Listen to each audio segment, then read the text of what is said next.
Hello दोस्तों, नमस्कार। Anupama series में आप सभी का स्वागत है। मैं लाई हूँ आज का एपिसोड, जहाँ पे हम देखते हैं कि अनुपमा जो होती है वह बा को उनके पैसे लौटा दे रही होती है। यहाँ पे बा बोलती है किस चीज़ के पैसे। अनुपमा बोलती है जो आपने लड्डू बनाने में मदद की, क्लाइंट को बहुत पसंद आया था, उसके लिए ये पैसे आपने कमाई है, आपकी पहली कमाई रख लीजिए। यहाँ पे ज्योति जानकी बेन कहती है अनुपमा बेन ये जो सम्मान देती है और पैसे देती है, इसकी वजह से हमारे घर में भी इज्जत बनी रहती है और बाहर भी इज्जत होती है और मन काम में भी मन लगा रहता है। पहली कमाई पा के बहुत ही खुश होता है दिल। अनुपमा कहती है मुझे पता है पहली कमाई क्या होती है, ये सिर्फ चीज़ मैं ही जान सकती जब मैंने पहली बार कमाया था, वरना पहले तो हाउस वाइफ ही थी। यहाँ पे बाज होती है वो पैसे लेके बहुत ही इमोशनल हो जाती है। वह उस लिफाफे को लेके अंदर आती हैं और वह उसे देख के बहुत ही एकदम आंखों में आंसू आने लगते हैं। वो कहते हैं कि अनुपमा तुमने मुझे ये पैसे देके बहुत अच्छे, मेरी यह पहली कमाई, मैं भी कह सकती हूँ मैंने अपनी बुजुर्गावस्था मेरी पहली कमाई है। यहाँ पे देखते हैं कि ये लोग पार्टी बनाने का प्लान करनी। ईशानी को बोलती है मुझे बीट द बॉस को मिलना, बीट द बॉस को मैं तो जा रही हूँ मिलने, अगर तुम लोग को चलना है गाइस तो तुम लोग चलो। अंश बोलता है मैं नहीं जाने वाला किसी पार्टी वार्टी में। यहाँ पे परी बोलती है अगर तू नहीं जाएगा तो बा हमें नहीं जाने देंगे, तुझे चलना पड़ेगा। यहाँ पे प्रेम बोलता है अरे हाँ चलो ना गाइस, वैसे भी दिवाली दिन पार्टी नहीं करोगे तो कौन करेगा। यहाँ पे जो होती है राही बोलती है तू छिपकली है क्या, जब देखो यहाँ पे चिपके रहते चले जाते हो। बोलता है मैं छिपकली नहीं प्रेम हूँ, मन में आ जाता हूँ, वैसे तो मैं मीट द ब्रॉस को जानता हूँ। वो लोग बोलते कि ये फेंकता बहुत ज़्यादा है। बोलता है अरे तुम लोग मेरे इंस्टाग्राम अकाउंट पे चेक कर लो, वो मैं उसको जानता हूँ, मेरे दोस्त का भाई है। ये तो ईशानी ऊपर ही चेक करते तो सच में पता चलता है कि हाँ वो मीट द ब्रॉस इसके दोस्त का भाई है। उसके बाद पता चलता है कि यहाँ पे राही को बहुत गुस्सा आ रहा होता है क्योंकि प्रेम की बातों से। यहाँ पे प्रेम बोलता है कि तुम लोग डोंट वरी रहो, मेरे पास तो जीप है ना, मैं उस जीप में तुम लोग को बैठा के लेके चलूँगा। बस घर पे थोड़ी बताना है पार्टी, घर पे बता दो तुम लोग किसी दोस्त की पूजा में जा रहे हो इसलिए चल सकते हो। अंश बोलता है मैं नहीं जाने वाला। राही बोलती मैं भी नहीं जाने वाली। तो ये लोग अंश को कब से फोर्स कर रहे थे ईशानी कि तू नहीं जाएगा तो बा नहीं जाए। तो अंश बोलता है ठीक है मैं चलता हूँ, राही आप भी चलो मैं चल रहा हूँ। तो यहाँ पे राही भी कहती ठीक है मैं प्रेम के भरोसे है तुम लोग को नहीं छोड़ सकती। यहाँ पे अनुपमा जो होती है वो आरती करती है, सारे बच्चे जो होते हैं इस आरती में शामिल होते हैं। दूसरी तरफ अनुपमा जो होती है वह सिक्योरिटी गार्ड को भी पैसे देती है लिफाफे में करके as a Diwali gift. Janaki कहती है कि आप बहुत अच्छी है अनुपमा जो इस तरह से दिवाली गिफ्ट सबको देती हैं, क्योंकि दिवाली गिफ्ट पे सबका हक है, फिर वो चाहे प्यून हो, चाहे चपरासी हो, चाहे सिक्योरिटी गार्ड हो, चाहे घर का मालिक हो, चाहे गाड़ी साफ़ करने वाला हो। और इस तरह से लिफाफे में देख के इज्जत बनी रहती है, वो खोलने की बात ही कुछ और रहती है। वरना कुछ लोग तो दिवाली की बख्शीश ऐसे देते हैं जैसे वो किसी को भीख दे रहे हैं। यहाँ पे अनुपमा जो थी हैरान हो जाती है जब सारे बच्चे ट्रेडिशनल लुक में फटाफट तैयार होकर आ जाते हैं। वो अनुपमा बोलती बड़े हैरानी की बात है आज बिना बुलाए बिना कुछ कहे तुम लोग 2 मिनट में तैयार होकर आ गए, वो भी परी ने क्या डिज़ाइनिंग किए हुए कपड़े तुम लोग को पहनाए हैं। यहाँ पे अंश बोलता है कि हाँ क्योंकि हम अपने दोस्त के यहाँ जाने, वो उससे पूजा रखवाई, सत्संग भी है। यहाँ पे राही इनके बहाने को देख के शौक हो जाती है और ईशानी बोली तो क्या ना हम ये सब पहन के थोड़ी किसी पार्टी में जा रहे हैं। यहाँ प्रेम बोलता है कंट्रोल करो, तुम लोग का ज़्यादा ही हो रहा है, ओवर हो रहा है। अनुपमा बोलती है अगर तुम लोग किसी दोस्त के पूजा में जा रहे हो, सत्संग में जा रहे हो तो इससे मेरा दिल बहुत ही खुश है, लेकिन तुम लोग सत्संग में बहुत सुनने में आश्चर्य हो रहा है, लेकिन कोई नहीं चलो तुम लोग जाओ। यहाँ पे राही जो होती है वह मुस्कुरा रही होती है इनके बहाने सुन के। यहाँ पे पाखी जो होती बोलती ईशानी तुम कब से सत्संग वगैरह में जाने लगी। और यहाँ पे किंजल जो होती है वो कहती है अपनी बेटी परी को कि तुम जरूर छोले भटूरे कहीं ठूसने तो नहीं जा रही हो भंडारे में, क्योंकि तुम्हें देख के तो नहीं लग रहा सत्संग में। वो बोलती है अरे माँ हम लोग माना कि हम लोग नए ज़माने के, बट हम लोग को तौर तरीके पता है, हमारे अंदर संस्कार भी। अगर हमारे दोस्त ने बुलाया, अगर हम सत्संग में जा रहे हैं तो क्या प्रॉब्लम है, मैं जाने दो। अनुमा कहती ठीक है तुम लोग जाओ पर सही टाइम से आ जाना, फ़ोन करते रहना। यहाँ प्रेम जो होता है अपनी जीप में बैठ जाता है, सबको जाने के लिए बोलता है। यहाँ पे माई बोलती है अरे हम लोग जाएंगे तो कपड़े कहाँ है, हमारे पास तो कपड़े ही नहीं, यहाँ पे रखा ही नहीं। तभी परी जो होती है वो बोलती मैंने कपड़े ऑलरेडी विंडो से बाहर फेंक दिए थे, ये देखो मैंने थैले में रखा है। यहाँ उसके बाद प्रेम बोलता है फटाफट सबको बैठ जाओ फिर हम लोग चलते हैं यहाँ से। उसके बाद यहाँ पे अंश बोलता है ये तुम्हारे पास नई जीप कहाँ से है। बोलता है मेरे दोस्त का। तो बोलता है दोस्त तो तुम्हें ही क्यों दे दिया, तुम्हारे पास तो हमेशा पड़ी रहती है। यहाँ पे राय कहती है इसने चोरी की होगी, दोस्त का नहीं होगा। वो बोलता है मुझे भी लग रहा है। राय बोलती पता करो अंश। वो बोलता है तुम लोग को मैं क्या चोर चक्का लगता हूँ, चलो मैं दिखा दूंगा, मैं अपने दोस्त से भी मिलवा दूंगा, तुम लोग को पता नहीं क्या। माही बोलती है हमें ऐसा नहीं जाना चाहिए, मुझे लगता है कि अनोड़ी बहुत गुस्सा करेगी, हमें झूठ नहीं बोलना चाहिए। ईशानी कहती तू हमें फालतू का गिल्ट मत फील करा, फटाफट बैठ हमें चलना है, पार्टी में लेट हो रहा है। उसके बाद अंश वाले सब लोग जिम में बैठ के चले जाते हैं। यहाँ पे बात होती है अनुपमा जी कहती है कि मेरा मन घबरा रहा है, तूने बच्चों को उस प्रेम के साथ भेज के अच्छा नहीं किया। प्रेम है तो है अजनबी ही ना, वो भी 3 जवान लड़कियां गई हैं घर से बाहर। तुझे अनुपमा कुछ टेंशन होता है कि नहीं, इसे छोड़ देती है बच्चों को।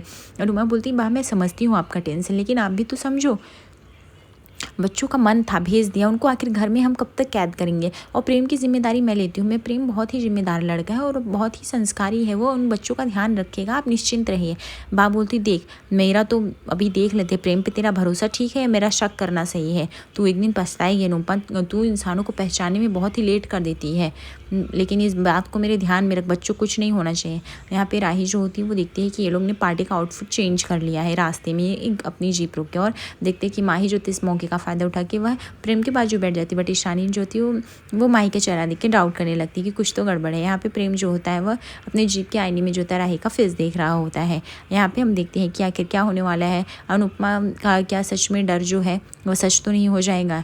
यहाँ पे प्रेम वगैरह सब ने अपना आउटफिट चेंज कर लिया सिवाय राही के। राही ने अपना आउटफिट बिल्कुल भी नहीं चेंज किया। यहाँ पे ईशानी आके फ़ोटो क्लिक करने लगती है। वो लोग बोलते हैं अंदर जाना है। यहाँ पे स्टाफ जो होता है मना कर देता है, बोलता है आप अंदर नहीं जा सकते हो क्योंकि आप लोग के पास इन्विटेशन कार्ड है। प्रेम बोलता है रुको मैं अपने दोस्त को बुलाता हूँ। दोस्त के जरिए फिर वो लोग अंदर चले जाते हैं। यहाँ पे सब लोग अपने फ़ोन में बिजी रहते हैं। बा को कुछ आने लगता है। बा बोलती है दिवाली के दिन भी ये लोग फ़ोन में बिजी है, ये नहीं कि दो शब्द परिवार वालों से बातें कर ले। अरे आज दिवाली का दिन है, तुम लोग 2 मिनट के लिए भी फ़ोन नहीं रख सकते। बच्चे चले गए हैं बाहर और हम बूढ़े बुजुर्ग यहाँ पे क्या ही करें। यहाँ पे किंजल कहती है बड़ी शौक की बात है, वो लोग सत्संग और पूजा में गए हैं, मन नहीं मान रहा है। यहाँ पे डॉली कहती है आज तो मेरा फ़ोन भी नहीं उठा रही है मेरी मीनू, मेरा तो मन भी नहीं लग रहा है। तो भी अनुपमा कहती है कि आ जाओ सब लोग, मैंने कॉफ़ी बनाई हूँ। बा बोलती है तुझे चाय की जगह तूने कॉफ़ी बनाई, बोलती है दिवाली है तो कॉफ़ी पी लो ना बा। वैसे आप डरिए मत, मैंने एक मैजिक कर दिया है। बा बोलती कौन सा मैजिक, बोलती है मैंने वाईफाई का कनेक्शन कट कर दिया। वाईफाई का कनेक्शन कट करते हैं इन सबका नेटवर्क चला जाता है और ये लोग मोबाइल रख देते हैं। और फिर उसके बाद किंजल बोलती कि वो माय गॉड अब हमको ऐसे ही देखना पड़ेगा, बोर होना पड़ेगा, बाहर के पटाखों से शोर आना पड़ेगा। एक तो ऐसे इडियट्स फालतू लोग होते हैं तारों के नीचे पटाखे बुलाते हैं कि पूछ नहीं। अनुपमा कहती है हमारा मिशन सक्सेसफुल रहा, अब आप इन लोग से प्यार से बात कर सकती हैं, वो भी ध्यान से अच्छे से। यहाँ पे ये लोग हम देखते हैं कि पार्टी में पहुँच गए हैं। अंश, परी, पाखी और प्रेम भी। यहाँ पे प्रेम जो होता है बोलता है अनु मैम का कॉल आ रहा है, मैं रुको जाता हूँ बाहर रिसीव करता। माही बोलती मैं पहले ही बोल थी बता के आते हैं अनु मैम को। यहाँ पे प्रेम जो होता है बहुत चालाकी से स्पीकर में भजन लगा देता है और अनुपमा से बात करने की कोशिश करता है ताकि अनुपमा को लगे कि ये लोग सच में सत्संग में गए हैं। अनुपमा बोलती ठीक है बेटा जल्दी से आ जाना घर। वो बोलता है ठीक है मैं निकल के कॉल करूँगा। अनुपमा बोलती बा निश्चिंत रहो, वो लोग जहाँ भी हैं आराम से हैं। उसके बाद अनुपमा जो होती है थाली पेट पेट के सबको बुलाती कि चलो अभी मैंने आज दिवाली का डिनर रेडी किया हुआ है और मैं चाहती हूँ कि तुम सबकी पसंद का, तुम सब अपनी पसंद का खाना खाओ। बच्चे तो चले गए, हम लोग तो अपनी दिवाली मना ही सकते हैं। यहाँ पे राही जो होती है बहुत इमोशनल होती है। वो फुलझड़ियाँ देख के कहती किसी को एक नहीं मिलता, यहाँ पे 1000 पड़े हुए हैं। तभी प्रेम आ जाता है उसको डिस्टर्ब करने, बोलता है सोच क्या रही हो, यहाँ पार्टी है, यहाँ गुमसुम करने बताओ, चलो फुलझड़ी के कंपटीशन में पार्टिसिपेट करो। प्रेम जो होता है वो राही को जबरदस्ती फुलझड़ी कंपटीशन में लेके जाता है, लेकिन राही जीतने वाली थी कि प्रेम चीटिंग से उसके पैर पे पैर रख देता है और राही हार जाती है। फिर प्रेम जीत जाती है। ईशानी को फुलझड़ी की पार्टी में कोई इंटरेस्ट नहीं था, इसलिए वो मीट द ब्रॉस के पास भागती चली जाती है। यहाँ पे परी भी जो होती है वो मीट द ब्रॉस को देख के हाई करती है। फिर उसके बाद वो हाई करके चला जाता है। फिर वो चुपचाप खड़ी हो जाती है। तभी वहाँ पे राही आती बोलती है कि सिर्फ हाई करने से क्या होगा, तुम जाओ उससे बात करो। परी बोलती मैं किससे बात करूँ, मेरी बॉडी में मुझे बहुत शर्म आती है। राही बोलती जब तुम अपने आप को दिखोगी कि तुम सबसे सुंदर हो रोजाने में कहोगी तो बिल्कुल लगोगी, तुम्हें अपने आप में कॉन्फिडेंट होना पड़ेगा, वैसे तुम हो सुंदर, तुम जो मैं बता रही वही करो। और उपमा जो होती है बोलती है कि वैसे दिवाली बहुत ही साल के बाद मैं चाहती परिवार लोग के साथ टाइम स्पेंड करने का ही कर, बच्चे अगर सामने हो तो मन बना रहता, नहीं हो तो चले जाते हैं। बोलती कि मेरी ईशानी को कभी बाप का प्यार नहीं मिला पर उसने कभी मुझसे कंप्लेन नहीं की। यहाँ पे डॉली कहती है मेरी मीनू ने भी आज फ़ोन नहीं किया है, एक बार भी फ़ोन नहीं रिसीव करती, कितनी बार लगा। यहाँ पे देखते हैं ये प्रेम और राही जो थे गिर पड़ते हैं एक लाइट्स में। यहाँ पे फिर यहाँ पे पाखी जो बोलती फिर भी ईशानी मेरी बहुत ही समझदार और मैच्योर है। डॉली कहती है यहाँ पे परी को तो दोनों का प्यार मिला फिर भी वो कितनी टेंशन और डिप्रेस्ड दिखती है। यहाँ पे अनुपमा कहती है मेरी छोटी जो है वो भी ऐसी ही है, बचपन से अब तक उसका कुछ नहीं बदला है, बचपन में दिवाली के लिए बहुत ही एक्साइटेड होती रहती है। और अब देखो यहाँ पे जो होती है प्रेम जो होता है उसको राही को छिड़ रहा होता है। यहाँ पे अनुपमा अपनी बातें कर रहे थे और ये लोग बोर हो जाते, जैसे वो राही की बात करते सब लोग मुँह बना लगते हैं। अनुपमा बोलती सॉरी मैं बहक सी गई थी। उसके बाद देखते हैं अंश परी पाखी सब लोग जो होते हैं वो सेल्फी ले रहे होते हैं। उसके बाद वो फोटो निकालते। परी बोलती एक बार और सेल्फी लो, मैं इसमें मोटी आ रही हूँ। ये सब देखकर राही पीछे खड़ी और रोने लगती क्योंकि उसे अपने पॉप्स की याद आ जाती कि कैसे वो अपने पापा मम्मी की फ़ोटो क्लिक कर देती, इसलिए वो जाके एक अपनी फ़ोटो क्लिक करती है और वो लॉकेट पहन के जिसमें अनुष्का का तस्वीर रहता है और रोने लगती है। बाहर खड़ा प्रेम देखता है और वो अभी इमोशनल हो जाता है कि राही अपने पापा को कितना याद करती है। फिर वो फटाक से कैमरा लेके जाके कहता है कि स्माइल, ऐसा करके वो 2 फोटो निकाल लेता है और बोलता है राही को ये 2 फोटो रखो हमारे पास, एक तुम्हारे पास रहेगी एक मेरे पास रहेगी, कभी कुछ याद आया तो देख लेना। वैसे ये मोमेंट भी बहुत अच्छा है। उसके बाद वो जो होती है कि मैंने अनुपमा बोलती मैं सरप्राइज़ गिफ्ट लाई हूँ, मैं चाहती हूँ तुम लोग देख लो। जब ये देखते हैं कि किंजल बोलती सस्ते माल, अपनी लाडली के लिए आपने 10 लाख उठा दिया, हमारे लिए सस्ते माल। तो उसको कहता है मम्मी आप हमेशा यही करती हो, दूसरों के लिए आपको बहुत प्यार उमड़ता है और अपने बच्चों की बारी आती तो एक भी प्यार नहीं उमड़ता। माँ बोलती है ये लोग तो सही बोल रहे हैं, तू इस तू अपने बच्चे से ज़्यादा उस गोद ली हुई बच्चे को प्यार करती है अनुपमा, जो कि गलत है। तो उसको बोलता है हाँ मम्मी, वैसे भी आपने कभी मेरी साइड नहीं ली। बा को देखा है, पापा छोड़ के चले गए, पैसे लेके भागे, लेकिन कभी बुराई की हो, लेकिन आपने तो मुझे जेल में भी पहुंचा दिया था। पाखी बोलती हूँ मम्मी, आपने इन 15 सालों में कभी मुझसे पूछा पाखी तू कैसी है कैसी नहीं है, सब कुछ ठीक चल रहा है, कभी कुछ कहा नहीं। आप अपनी उस राही के और छोटी के प्यार में इतनी डूबी थी कि 15 साल बाद आपको आज याद आ रहा है दिवाली तो 15 साल से थी, लेकिन आज लगता है आपकी आंखें खुली हैं। यहाँ पर डॉली भी ब्लेम करती है अनुपमा को कि आपके वजह से मेरी बेटी भी दूर हो गई मीनू। भाभी ये सबकी वजह आप है। सब लोग अनुपमा को चिल्लाने लगते हैं। अनुपमा जो कि सबके लिए सरप्राइज का प्लान के रहते है, वह एकदम से उदास सी हो जाती है। यहाँ पे किंजल बोलती है मानो या ना मानो मम्मी, अगर तोसू इस तरह से बिगड़ा हुआ है तो सिर्फ वजह आप है उसकी। यहाँ पे ज्योति है राही बैठे रहती तो प्रेम बोलते तुम बैठी क्यों हो, तुम्हें चलना चाहिए, एंजॉय करना चाहिए। बोलती क्या एंजॉय करूँ, यहाँ पे लग रहा है कोई पार्टी कर रहा है, सब अपने में व्यस्त है, कोई कुछ भी कर रहा है। प्रेम बोलता है चलो लगी शर्त, तभी दिखाता हूँ पार्टी कैसे होती है।